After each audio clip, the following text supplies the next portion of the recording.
Isso está causando bastante polêmica. Estamos caminhando para uma era em que a Bíblia será proibida. Será que em breve será crime pregar o Evangelho? Estamos chegando perto de um tempo em que o cristianismo será banido e todos os crentes serão informados de que é ilegal acreditar, agir ou mesmo falar sobre a Bíblia, a preciosa palavra de Deus. Gostaria de oferecer uma perspectiva bíblica sobre uma questão particularmente urgente. O Congresso dos Estados Unidos acabou de aprovar um projeto de lei, H.R. 690. Este projeto foi introduzido para combater o antissemitismo nos Estados Unidos, mas incluíram uma cláusula que agora torna ilegal dizer que os fariseus mataram Jesus. Isso, obviamente, seria uma negação da Bíblia. O Washington Post relatou o seguinte: a representante Marjorie Taylor Greene, uma republicana da Geórgia, disse que se opôs ao projeto porque estava preocupada que ele pudesse ser usado para perseguir cristãos que afirmam que os judeus mataram Jesus, uma crença que muitos judeus consideram um estereótipo antissemita. O antissemitismo é errado, escreveu ela no X na quarta-feira, acrescentando que não votaria a favor da lei, porque poderia condenar os cristãos de antissemitismo por acreditarem no Evangelho, que diz que Jesus foi entregue a Herodes para ser crucificado pelos judeus. Há muitas reações em relação a esse projeto. Muitas vozes se manifestam. Em um campo, você encontra uma interpretação, em outro campo encontra outra. Alguns exageram, outros criticam e alguns aceitam.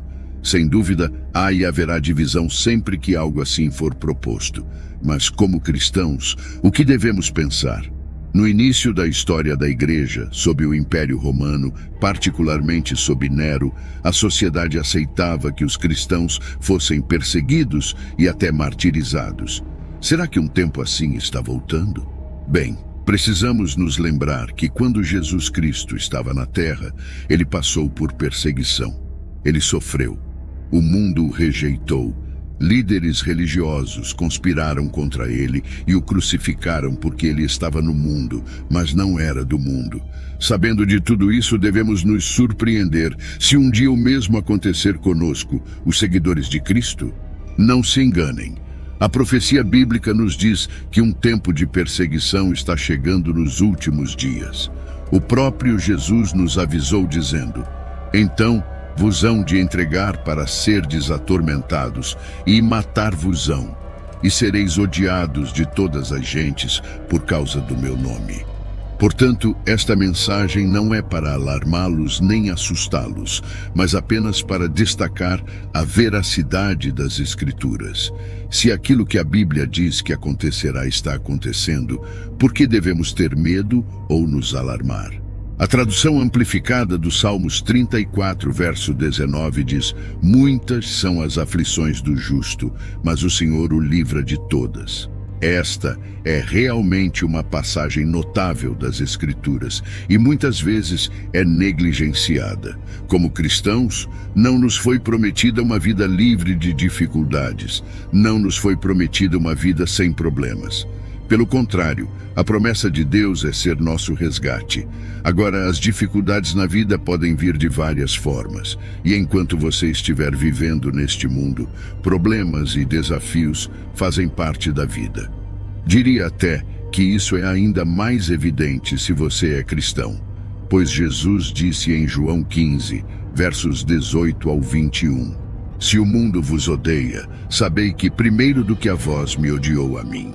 Se vós fosseis do mundo, o mundo amaria o que era seu, mas porque não sois do mundo, antes eu vos escolhi do mundo, por isso é que o mundo vos odeia. Lembrai-vos da palavra que eu vos disse, não é o servo maior do que o seu senhor. Se a mim me perseguiram, também vos hão de perseguir a vós. Se guardaram a minha palavra, também guardarão a vossa. Mas todas essas coisas vos farão por causa do meu nome, porque não conhecem aquele que me enviou. Então a questão para nós é: como lidamos com o ódio do mundo? Como lidamos com a perseguição do mundo? Bem, tem uma passagem das Escrituras que pode ajudá-lo nessa área. 1 Pedro 4, versos 13 ao 16 diz: Alegrai-vos, na medida em que sois participantes dos sofrimentos de Cristo, para que também na revelação da sua glória vos regozijeis e exulteis. Se sois insultados por causa do nome de Cristo, sois bem-aventurados, porque o Espírito da glória e de Deus repousa sobre vós. Se sofrerdes, que não seja como homicida, ladrão ou qualquer outro tipo de criminoso, nem mesmo como intrometido. Contudo, se sofrerdes como cristãos, não vos envergonheis, mas glorificai a Deus por levardes esse nome. Quando você sofre por ser cristão, quando sofre por sua crença no Senhor, fortaleça-se pela palavra de Deus, pois a Bíblia diz que você é abençoado, pois o Espírito da glória e de Deus repousa sobre você. Então, deixe-me encorajá-lo e dizer que, se você enfrentar dificuldades por ser cristão, será abençoado, pois ao compartilhar do sofrimento por Cristo, ficará extremamente alegre na glória quando o Senhor retornar. Você será recompensado pela sua fidelidade, e se enfrentar as dificuldades da vida, se encontrar as várias aflições que todos nós enfrentamos, temos uma promessa a que nos apegar. E essa promessa é: muitas são as aflições do justo, mas o Senhor o livra de todas. Independentemente do tipo de problema que enfrentar ou da forma que ele assumir, enquanto estiver no Senhor, você superará. Agora, outras vozes estão surgindo e dizendo que, devido ao que estamos vendo hoje, devido a tudo o que está acontecendo no cenário mundial, não estamos mais na 11ª hora, mas sim à porta. E os eventos descritos em 1 Tessalonicenses 4, versos 16 e 17, estão prestes a acontecer. Conforme a Bíblia diz, porque o Senhor mesmo descerá do céu com grande brado, a voz do arcanjo e ao som da trombeta de Deus. E os que morreram em Cristo ressuscitarão primeiro. Depois nós, os que ficarmos vivos, seremos arrebatados juntamente com eles nas nuvens, a encontrar o Senhor nos ares. E assim estaremos para sempre com o Senhor. Além disso, há também um terceiro grupo de pessoas dizendo que estamos nos aproximando do período da tribulação, em que a perseguição aos cristãos aumentará a níveis inéditos, o anticristo será revelado e a ira de Deus será derramada sobre a terra. Todos esses cenários potenciais são difíceis de assimilar para muitos crentes. Estamos realmente prestes a entrar em uma batalha de magnitude apocalíptica? Estamos literalmente a poucos momentos do arrebatamento que Jesus mencionou em Mateus 24, versos 40 e 41, onde a Bíblia diz: estarão 2 no campo, um será levado e deixado o outro. Estarão 2 moendo no moinho, uma será levada e deixada a outra. Todas essas mensagens e possibilidades existem, mas ninguém, exceto Deus no céu, tem uma resposta clara sobre o que está acontecendo. Então, o que devemos fazer? A vida deve continuar normalmente? Devemos parar de trabalhar e começar a jejuar e orar todos os dias enquanto aguardamos a volta de Deus? Nos últimos dias, vimos centenas de comentários dizendo: estou observando tudo o que está acontecendo no mundo. Como posso superar meu medo sobre os tempos em que vivemos? Outra pergunta dizia: os cristãos devem se preocupar com o fim dos tempos? E mais uma pergunta foi: devemos nos preocupar com o que está acontecendo e com o quão próximos estamos do cumprimento da profecia bíblica sobre os tempos do fim? Estas são apenas algumas das perguntas que recebemos, mas imagino que muitos cristãos estão preocupados, inquietos, ansiosos ou mesmo tensos sobre esta era atual. Mas antes de começar, quero levá-los de volta no tempo, quando Jesus Cristo andou pela terra. Um dia, ele estava sentado no Monte das Oliveiras, e seus 12 discípulos vieram a ele em particular com uma pergunta que os incomodava. Eles perguntaram: diz-nos, quando serão essas coisas, e que sinal haverá da tua vinda e do fim do mundo? E em Mateus 24, versos do 4 ao 8, Jesus respondeu aos discípulos com palavras que nos ajudarão nos dias de hoje. Ele disse: Acautelai-vos que ninguém vos engane, porque muitos virão em meu nome, dizendo, eu sou o Cristo, e enganarão a muitos. E ouvireis de guerras e rumores de guerras. Olhai, não vos assusteis, porque é necessário que isso tudo aconteça, mas ainda não é o fim. Porquanto se levantará nação contra nação, e reino contra reino, e haverá fomes, pestes e terremotos em vários lugares. Mas todas essas coisas são o princípio de dores. Olhe atentamente. O primeiro sinal que Jesus destacou nos versículos 4 e 5 foi o de prestar atenção à falsidade. Muitos mentirosos, vigaristas e lobos em pele de cordeiro virão. O segundo sinal da sua vinda é que vocês ouvirão sobre guerras e rumores de guerras. E não é onde estamos hoje.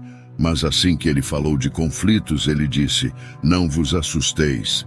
Antes de chegarmos ao terceiro sinal de sua vinda, Jesus já disse a seus discípulos, não se preocupem, não fiquem perturbados ao ouvirem sobre agitações por todo o mundo.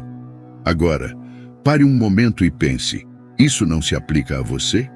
Nos dias atuais, há muita clareza quando se olha para as profecias bíblicas e os eventos atuais, pois certamente estamos vivendo nos últimos dias. É óbvio que há agitação e disputas generalizadas entre nações. Basta observar os acontecimentos atuais para ver a escalada de conflitos e rumores de guerra pelo mundo. Mas com tanta conversa sobre guerra na mídia, com imagens perturbadoras circulando online e comentaristas políticos discutindo a ameaça de uma possível guerra mundial, o que devemos pensar sobre tudo isso? Como cristãos, como devemos viver com paz em nossos corações, apesar de toda essa agitação? Vou te dar um exemplo. O fogo é um elemento natural útil. O fogo é necessário para aquecer um quarto ou uma casa. O fogo pode refinar e purificar coisas como metal e ouro. Mas igualmente, o fogo pode ser destrutivo, o fogo pode ser devastador. O mesmo fogo que pode aquecer uma casa também pode destruí-la. O mesmo fogo que pode refinar ouro também pode ameaçar a vida. O que quero dizer é que há caos ao nosso redor e medo ao nosso redor. Mas o caos no mundo deve nos levar a buscar a paz em Jesus Cristo. Em vez de se preocupar com a destruição que está acontecendo no mundo, foque na palavra de Deus e nas promessas de Deus. Estamos vivendo nos últimos dias? Sim. Há um crescente senso de instabilidade entre as nações? Sim. Estamos vendo fomes, pestes e terremotos em vários lugares, como mencionado em Mateus 24, verso 7? Sim, estamos. Mas devemos nos preocupar? Não. E aqui está o porquê.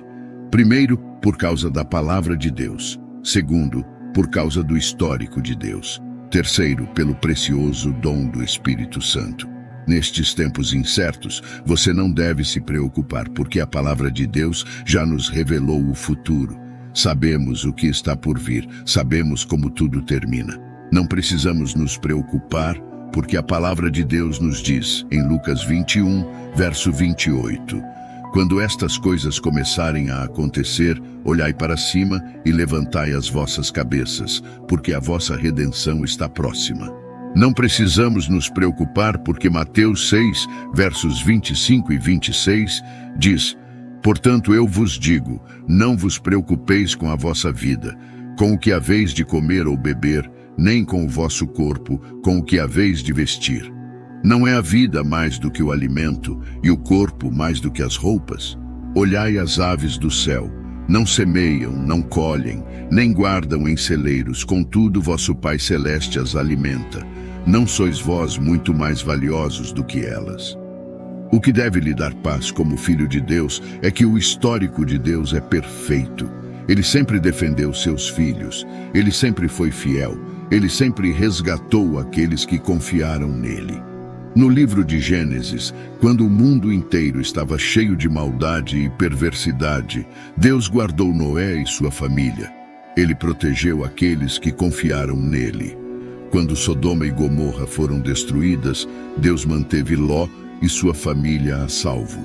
Em Êxodo, Quando o anjo da morte passou pelo Egito, Deus protegeu aqueles que confiaram nele e colocaram sangue no topo e nas laterais de seus batentes. Quando os 3 jovens hebreus foram lançados numa fornalha ardente, Deus estava lá com eles. Meu ponto é que o Deus que servimos tem um histórico extenso de guardar, proteger e preservar-nos. Portanto, não temos nada a temer. Por fim, nunca se esqueça do maravilhoso Espírito Santo. O Espírito Santo nos capacita a sermos ousados diante do caos. Ele nos fortalece diante dos problemas. A Bíblia, em Romanos 8, verso 26, diz: o Espírito Santo nos ajuda em nossa fraqueza. Por exemplo, não sabemos pelo que devemos orar, mas o Espírito Santo intercede por nós com gemidos que não podem ser expressos em palavras. Este versículo reconhece o papel do Espírito Santo como nosso ajudador, especialmente quando enfrentamos momentos de fraqueza ou incerteza. Às vezes, temos dificuldade em articular nossas orações ou até mesmo discernir pelo que orar. O Espírito Santo nos acompanha nesses momentos, intercedendo por nós com gemidos profundos que vão além da linguagem humana. Essa certeza do auxílio do Espírito Santo é um farol de esperança em tempos turbulentos. Nos momentos em que sentimos que nossas forças estão se esvaindo, Ele nos renova, elevando nossos espíritos e alinhando nossos corações com a vontade divina. Neste caminho de fé, mesmo que as tempestades rugem ao nosso redor, estamos ancorados firmemente na promessa de que não estamos sozinhos. Somos lembrados de que nossa jornada não é marcada apenas por desafios, mas também por uma contínua redescoberta da proximidade de Deus.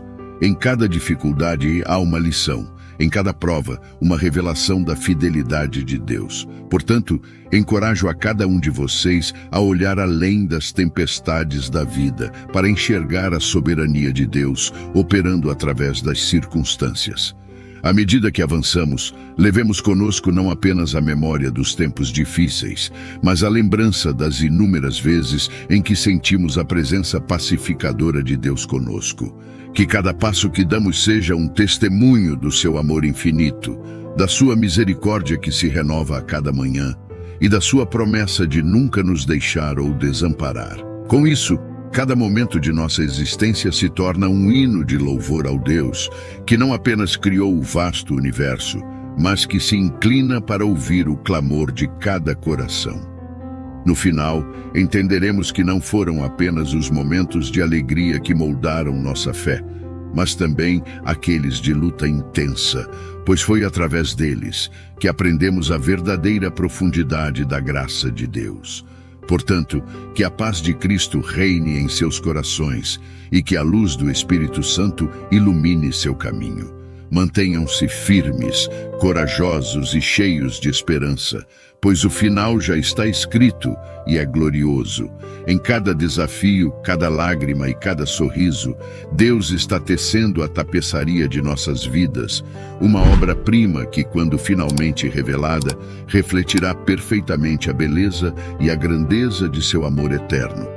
E hoje, se você deseja se reconciliar com nosso Salvador Jesus Cristo, por ter se afastado dos caminhos ou quer iniciar uma nova jornada rumo à salvação eterna, comente aqui embaixo: eu te aceito, Senhor Jesus, como meu único e suficiente Senhor e Salvador da minha vida.